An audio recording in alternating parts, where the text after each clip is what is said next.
Bonjour, bienvenue sur Débat, l'instant réflexion, votre chaîne ludique. Alors, cette vidéo va aborder ce qu'on nomme l'effet Dunning-Kruger, appliqué au sport de combat. Ça marche pour des tas de sujets, mais ici, c'est l'angle sur lequel moi je vais l'aborder. Certains l'utilisent en management, en politique, mais moi je vais l'aborder donc sous l'angle du sport de combat. Alors donc, comme je m'étais déjà présenté dans d'autres vidéos, mais je le redis, je suis Stéphane de l'équipe Débat, plusieurs personnes dans cette équipe. Moi je suis Stéphane et j'interviens sur les aspects psycho-zététiques de la chaîne.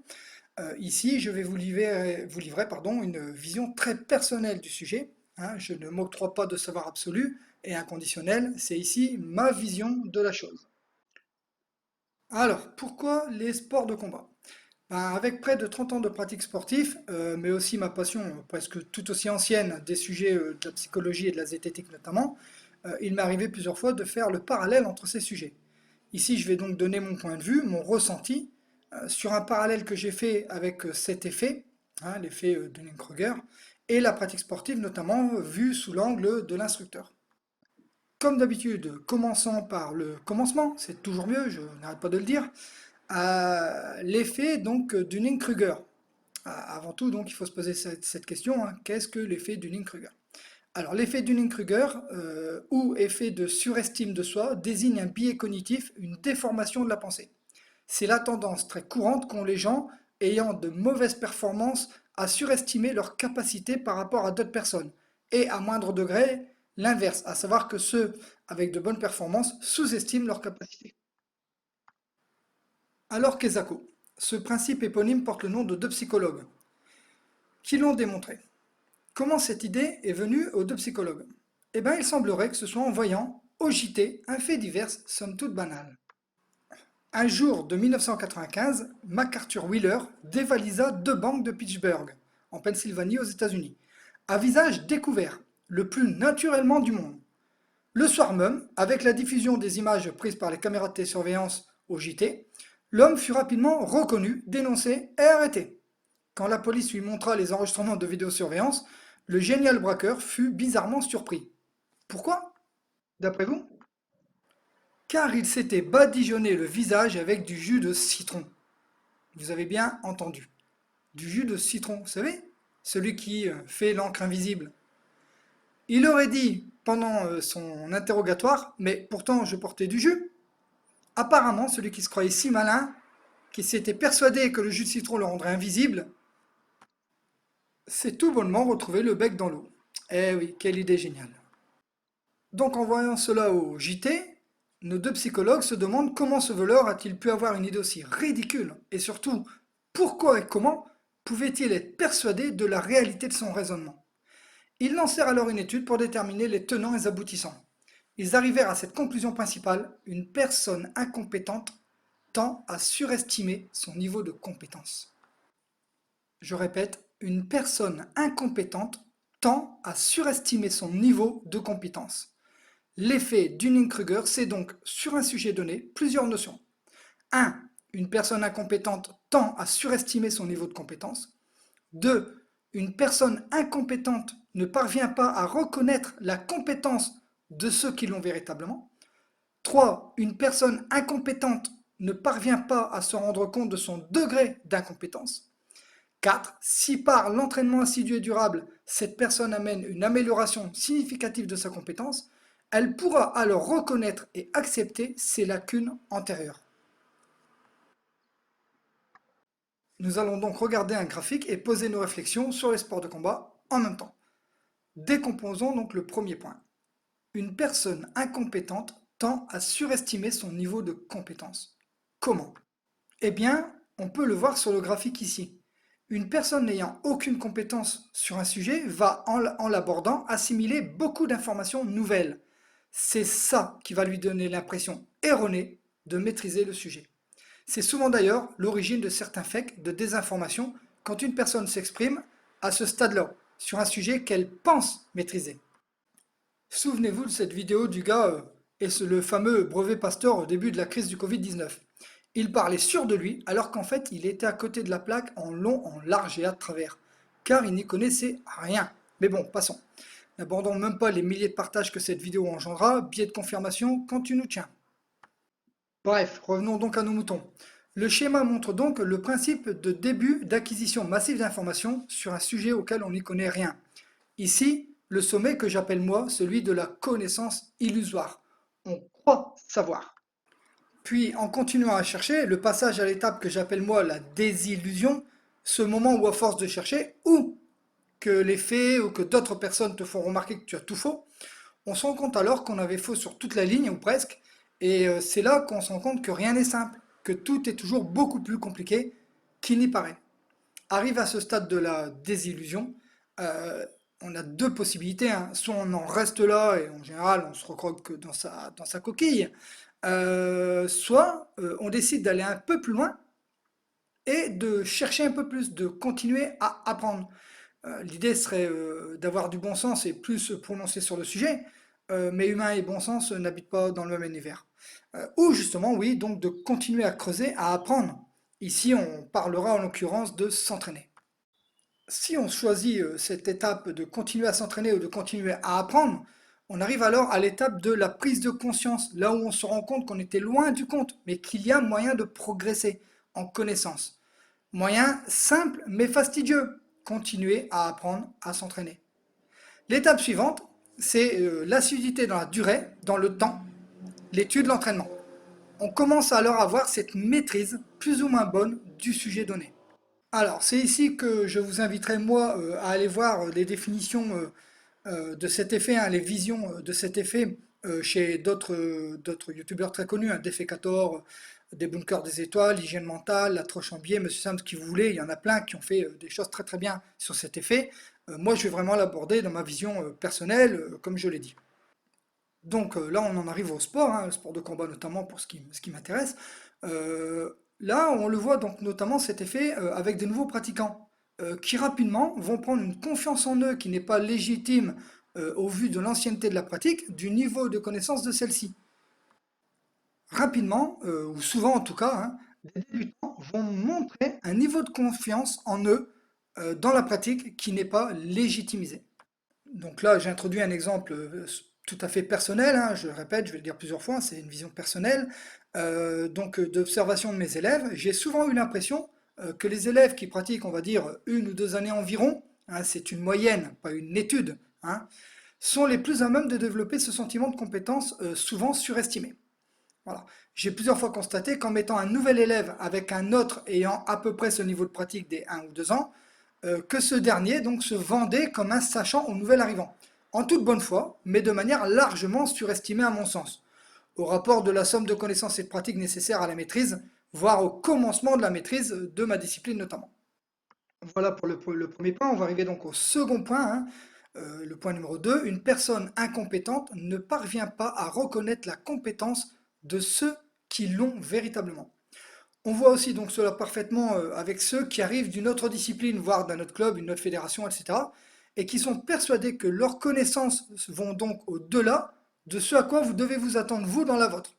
Combien même vous êtes le maître, l'instructeur, l'entraîneur, etc., en fonction du contexte, hein. Ça, c'est de la sémantique. Et j'ai remarqué que c'est même encore plus flagrant avec ceux qui changent de discipline, mais qui avaient déjà un certain niveau dans leur ancienneté. Donc un exemple concret, un vécu, je rentre dans ma discipline, donc CCD, concept Civi Pro Défense, hein, une discipline de self-défense orientée civile et professionnelle, un élève possédant plusieurs ceintures noires d'arts martiaux, judo, akojutsu, jujutsu. Et je me rends compte que celui-ci ne comprend pas forcément mes remarques sur ses positions, ses enchaînements, enfin sur la qualité technique de son travail, au regard de la mienne des disciplines, hein. Et, mais je me rends compte qu'en fait, il n'assimile pas ou limite il le prend mal. Alors pourquoi? Bah parce que comme il est plutôt très bon dans d'autres disciplines antérieures, dans sa tête en tout cas, ou sur papier, puisqu'il y a des diplômes et des ceintures, il n'arrive pas à se positionner en débutant dans la mienne. Voilà, tout simplement. Donc son incompétence ici en CCD l'ont longtemps empêché d'accepter mon niveau de compétence dans ma discipline. Donc le point numéro 3 maintenant, hein, donc une personne incompétente ne parvient pas à se rendre compte de son degré d'incompétence à elle-même. Donc l'effet de Dunning-Kruger introduit donc une autre notion, hein, le sujet ne maîtrisant au final pas une matière X, Celui-ci ne peut donc pas correctement estimer son incompétence en la matière. Ah oui, il ne la maîtrise pas. Il ne sait pas où se place le curseur, puisqu'il ne connaît pas, il ne maîtrise pas le sujet. Donc il ne sait pas placer le curseur, et donc il ne peut pas reconnaître sa propre incompétence en ce sujet donné.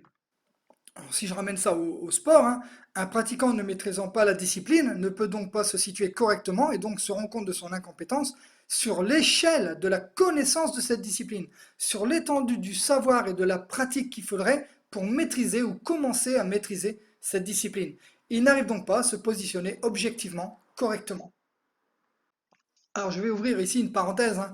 Je pense que là, à ce niveau, les systèmes de ceinture, hein, pour ceux qui pratiquent, hein, les degrés, les grades, etc., sont intéressants, car ils permettent aux pratiquants de se situer sur une échelle de connaissances acquises et à acquérir.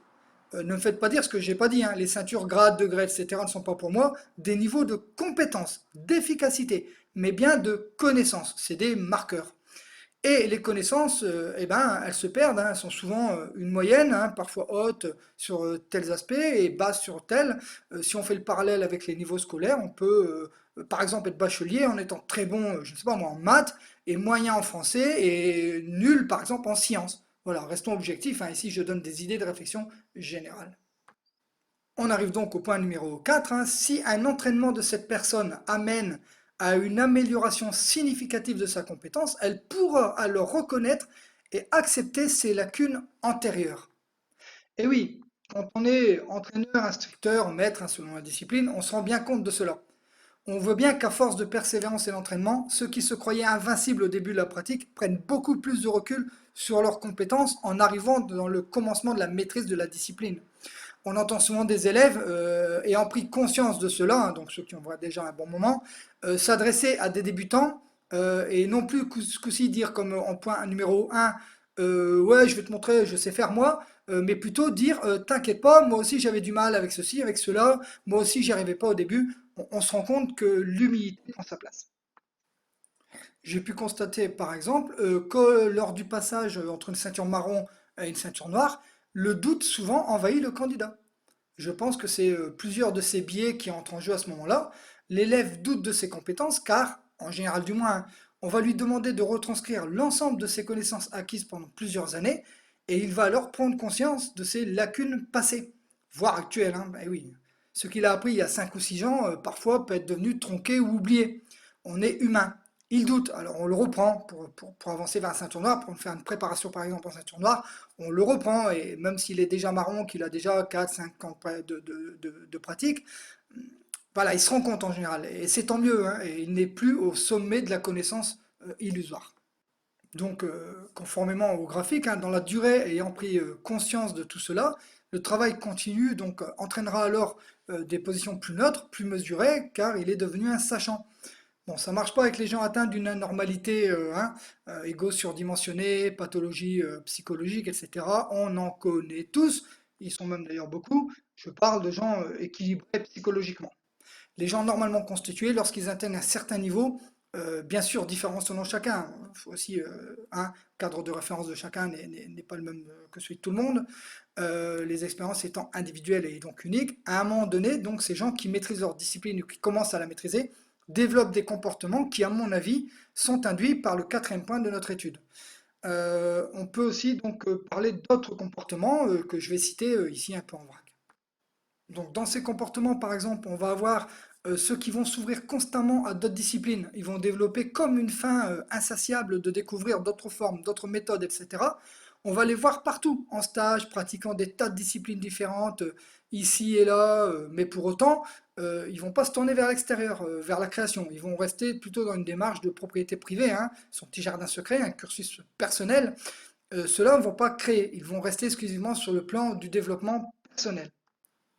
À un moment donné, suite à ce développement personnel, certains vont encore bifurquer sur une nouvelle forme de développement, à savoir ils vont apporter une dimension créatrice dans la discipline, par exemple en créant une nouvelle fédération, une nouvelle discipline, une nouvelle méthode, en écrivant des bouquins, en alimentant des vidéos, des chaînes vidéo, etc., etc. Bref, là, on arrive dans le développement de façon un peu pyramide de Maslow, hein, pour ceux qui connaissent. C'est donc une autre forme de développement dans la continuité de notre courbe, hein, sur la maîtrise du savoir et la continuité de l'étude, etc. Et bien sûr, même en écrivant des bouquins, forcément, on doit refaire des recherches, même en créant une nouvelle méthode. Et tout cela participe à donc continuer son développement à soi. Voilà, donc merci de m'avoir suivi dans mes réflexions, hein, je le répète, c'est des réflexions, c'est pas, je ne prétends pas avoir un savoir précis plus qu'un autre, c'est une réflexion, je serais heureux d'ailleurs d'en discourir. Donc sur ce croisement entre la zététique et les sports de combat, hein, donc pour votre chaîne ludique Débat, l'instant réflexion, n'hésitez pas à débattre dans les commentaires sur votre vision à vous de ces réflexions, vos avis, hein, parce qu'il y a sûrement plein d'autres choses à dire ou plein d'observations qui ont été faites par d'autres profs, je suis sûrement pas le seul qui est aussi intéressé par la zététique. Et donc, je suis bien sûr preneur, hein, dans les commentaires. Et pourquoi pas, si je vois qu'il y a beaucoup de remontées là-dessus, pourquoi pas peut-être faire une autre vidéo et peut-être avec d'autres intervenants aussi. Voilà, donc sportivement, hein, je vous souhaite une bonne continuation à tous. Mes amitiés à tout le monde, Stéphane.